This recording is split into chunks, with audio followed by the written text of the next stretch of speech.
Cuman kali ini spesial banget, materinya tuh gak dari kita sendiri, tapi ini tuh dari salah satu followers nih. Benar. Yaitu Faris_Febri. Febri ada yang request. Jadi dia komennya apa tuh, Dek? Bagaimana Jepang bisa sampai menjajah Indonesia. Nah, jadi tuh kita awalin dulu nih dari yang kita sebut dengan politik sakoku, yaitu di mana itu tuh politik isolasi gitu. Jadi kayak kebijakan dari punya pemerintah Jepang di mana dia tuh melarang orang Jepang ataupun orang dari luar Jepang untuk keluar negeri dan masuk ke dalam negeri gitu. Jadi kayak dia tuh menutup dirinya gitu lah dari dunia luar gitu, kayak introvert parah. Nah, di mana nih kayak lama banget nih, kurang lebih tuh 200 tahun. Lama banget ternyata ya. Dari 1666 sampai 1854. Dan itu tuh awalnya tuh di masa Tokugawa Ieyasu. Dimana kenapa sih mereka ini tuh kayak mengisolasi diri gitu, ada politik sakoku. Itu ternyata kayak mereka tuh ada 3 alasan nih. Yang pertama, itu tuh mereka khawatir akan kejadian bangsa barat. Jadi itu mereka takut kalau misalnya mereka buka diri mereka, bangsa barat masuk tuh mereka bakal dijajah. Terus ya kayak yang kedua, itu tuh mereka khawatir akan kaum Zendik dan misionaris. Nah, kayak kaum Zendik dan misionaris tuh kayak kaum yang beragama Katolik dan juga Protestan. Jadi mereka takut nih kalau misalkannya kaum ini masuk ke Jepang, itu tuh kayak bakal menyingkirkan agama mereka. Jadi kan mereka tuh waktu itu manut agama Shinto gitu kan. Terus kayak yang alasannya terakhir itu tuh karena mereka khawatir tuh hilangnya budaya asli yang ada di Jepang. Jadi mereka kenapa melakukan kebijakan politik sakoku tersebut. Nah, akhirnya itu karena ada salah satu Commodore dan juga kapal USA gitu. Yang dimana tuh dia dipimpin oleh Commodore Mekiteri. Nah, dimana mereka itu awalnya main ke Cina nih, tapi nggak jadi Jepang sebagai batu loncatan. Tapi waktu mereka ngelewatin Jepang ini kan, Jepang itu kan ada samurai gitu ya, mereka berdiri. Nah, jadi samurai ini di pesisir pantai. Jadi waktu ada armada kapalnya Commodore ini, samurai ini langsung katana kayak dari mana nih, nggak boleh masuk gitu. Akhirnya kayak Commodore itu coba-coba terus lah buat masuk, tapi gagal terus nih. Sampai akhirnya Commodore Perry balik lagi ke Amerika dan mereka bawa 7 armada kapal, yaitu namanya armada kapal hitam. Dan akhirnya tuh kayak yang namanya orang Amerika udah canggih, berbanding kebalik dong sama Jepang yang kayak kiri, mana senjatanya pakai katana lagi, gitu kan bakal kalah dong sama Amerika yang senjatanya udah canggih banget. Jadi akhirnya Jepang nyerah diri dan terbentuklah perjanjian Shimoda, perjanjian antara negara Jepang dan juga Amerika yang ditandatangani di 7 September 1855. Itulah akhir dari politik sakoku itu.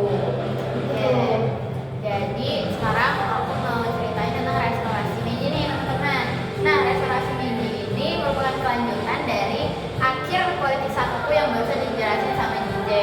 Nah, restorasi Meiji ini terjadi pada abad ke-19, di mana restorasi Meiji ini merupakan peristiwa yang menandakan berakhirnya kekuasaan Shogun dan menandai mulainya kekuasaan kekaisaran lagi.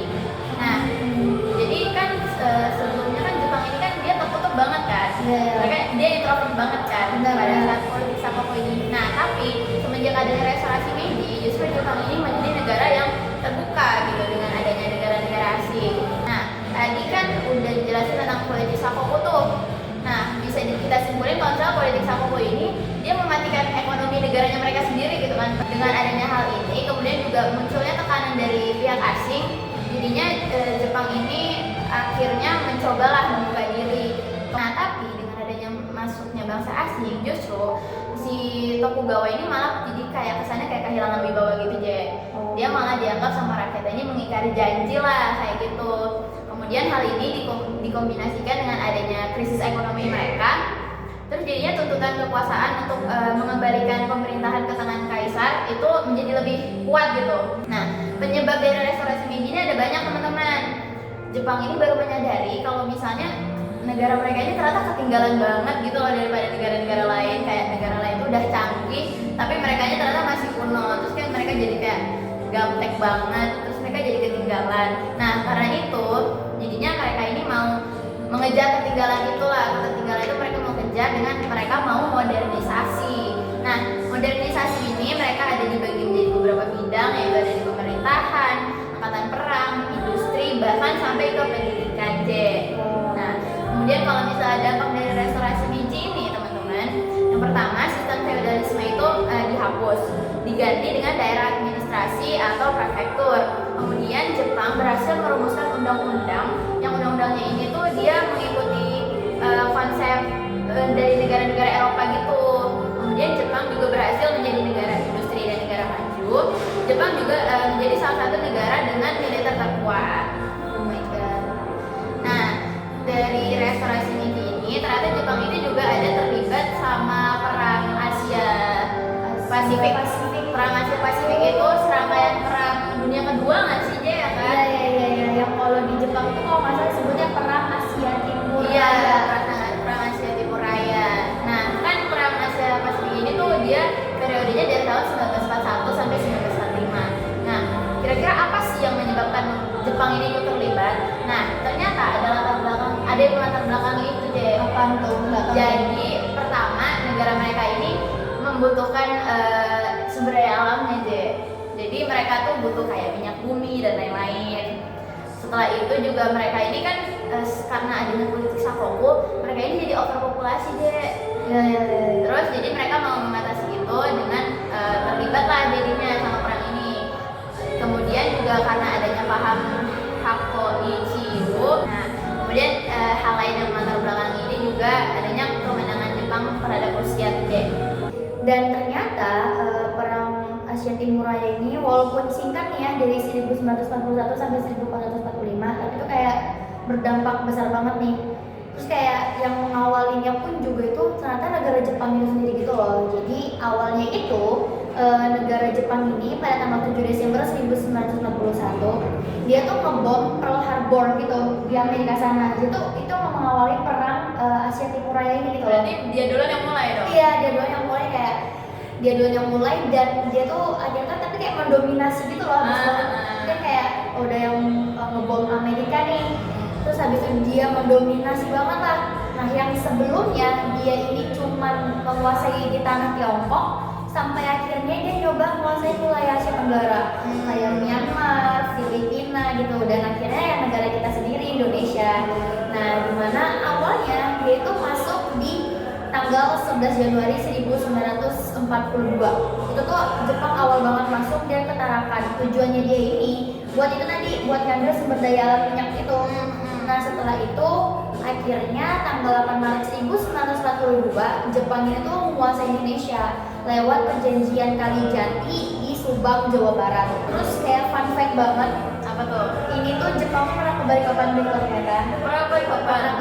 Jadi waktu masa mereka dominasi, mereka sebelum menguasai Indonesia, mereka tuh pernah ke Balikpapan di 24 Januari 1942. Alasannya juga karena butuh minyak, sumber daya minyak. Dan yang kayak setelah dia ngebom Pearl Harbor, dia mendominasi dan dia akhirnya mengalami kekalahan nih, yaitu masa turning point-nya dia nih, yaitu di Mei 1945 gitulah awalnya. Jadi itu tuh karena negara-negara yang dia jajah sama pihak sekutu ini bikin komando di bawah pemimpinan Jenderal Douglas MacArthur. Sampai akhirnya dia tuh mengalami kekalahan banget. Itu tuh karena Jepang dibom sama Amerika Serikat. Di tanggal 6 itu dia dibom dulu di Hiroshima. Di Hiroshima yaitu pakai bom Little Boy. Di 9 Agustusnya dia dibom lagi di Nagasaki pakai Fat Man.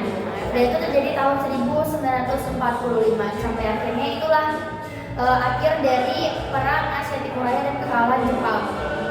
Ini buat Faris juga. Febrian. Karena kamu sudah nanya, jadi semoga kamu bisa paham dengan materi ini dan yang kita jelasin bisa diterima dengan jelas lah ya. Dan kita udah juga ngirim hadiah buat kamu karena kamu sudah mau nanya. Iya. Jangan lupa kirim alamat kamu ke DM kita. Nanti Iya. kita bakal kirim sesuatu yang besar buat kamu. Kalau gitu udah cerita aja nggak sih Iya, yang mau udah. dibahas? So thank you guys. See you on the next video. Bye bye.